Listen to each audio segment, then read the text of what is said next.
घंटा बोल लिए हैं, हम कह रहे 2 घंटा में बोलेंगे तो इंशाल्लाह आप लोग बैठे रहेंगे, क्योंकि आज आप लोग की बेदारी देखकर मेरा ये दिमाग इंशाल्लाह ईमान तरोताजा हो जाएगा। तो सोने वालों के लिए एक मर्तबा और कहता हूँ, आ जाइए, ये दुनियादार की महफिल नहीं है, ये मदीने के ताजदार की महफिल है। जिनके बारे में मेरे रसा कहते हैं, सबसे आला वो आला हमारा नबी, सबसे बाला वो आला हमारा नबी, अपने मौला का प्यारा हमारा नबी, दोनों आलम का दुल्हा हमारा नबी। कौन देता है देने को मुँह चाहिए, देने वाला है सच्चा हमारा नबी, देने वाला है सच्चा हमारा नबी। और ये मदरसा गौसिया मदीनतुल इल्म माशाअल्लाह, यहाँ गांव के बच्चे आती है पढ़ने के लिए, हजरत अल्लामा अहमद रजा मिसबाही, ये ऐसे वैसे आलिम नहीं है, ये अगर बाहर में अभी भी चले जाए, बड़े बड़े मदरसे वाले इनको बुला रहे हैं पढ़ाने के लिए। मैंने मिसबाही साहब जो हमारे मदरसे में है, वो पोखरिया के रहने वाले हैं, मैंने उनसे गुफ्तगू की है कि इतने अच्छे आलिम होकर ये अपने गांव में क्या कर रहे हैं, मुझे पता नहीं था इनके बारे में, लेकिन ये तो हमारे साथियों में से है, मदरसे के साथी हैं, हम सीनियर है, ये जूनियर में है, ये साथियों में से हैं, लेकिन पता नहीं था हम कि ये कर क्या रहे हैं।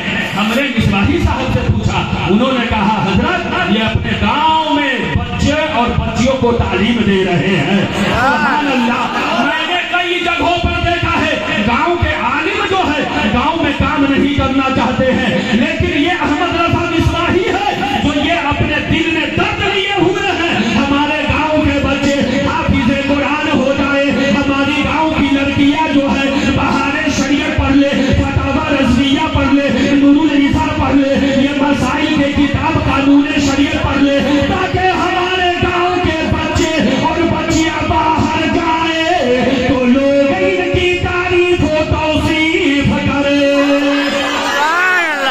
ये लगन लेकर, ये मेहनत लेकर ये गांव में काम कर रहे हैं, ये दीन का काम कर रहे हैं, इनके लिए मदरसे की कमी नहीं है। बड़े बड़े इदारे वाले अभी भी जाएंगे, इनको 20 से 25 हजार तनख्वाह देंगे और रखेंगे, इतनी अच्छी सलाहियत है। इन्हीं के ताल्लुक से अभी हमारे और हजरत अल्लामा सबीर अहमद साहब के दरमियान बात हो रही थी। हजरत मोहतरम, मैं कुछ तालीम के ऊपर गुफ्तगू करना चाहूंगा। देखिए, नमाजी 3 तरह के होते हैं, 8 के, खाट के, 360 के। अब देखिए, एक होता है जुमा, जुमा में जाएगा किस वक्त, जब मौलाना की तकरीर खत्म होने वाली होगी ना, फौरन कुर्ता उर्ता पहनेगा, मस्जिद में जाएगा।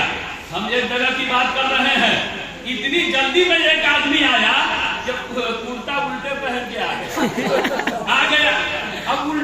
अब हमने बाद में उनको कहा नमाज के बाद कि आप कुर्ता उल्टा पहन के आ गए हैं, पता ही चला नमाज के बाद हम लोग तो आगे के रहते हैं।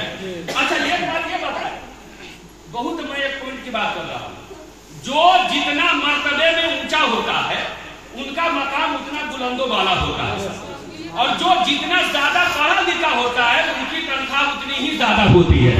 अच्छा, आप देख लीजिए, डीएम है, डीएम की तनख्वाह अलग है कि नहीं, लेकिन जो पुलिस है उनकी तनख्वाह अलग है, जो एसपी है उनकी तनख्वाह अलग है, जो डीएसपी है उनकी तनख्वाह अलग है। आप ही जरा बताइए, लेकिन ये इमाम इतना बड़ा मर्तबा रहते हैं सबसे आगे, लेकिन तनख्वाह में सबसे कम है। अब तनख्वाह बढ़ाने की जब बात आएगी ना, तो 10 दिन पहले मीटिंग होगी मदरसे में, मस्जिद में, लेकिन इस पर जो है ना थोड़ा ध्यान देना चाहिए हमारे लोगों को।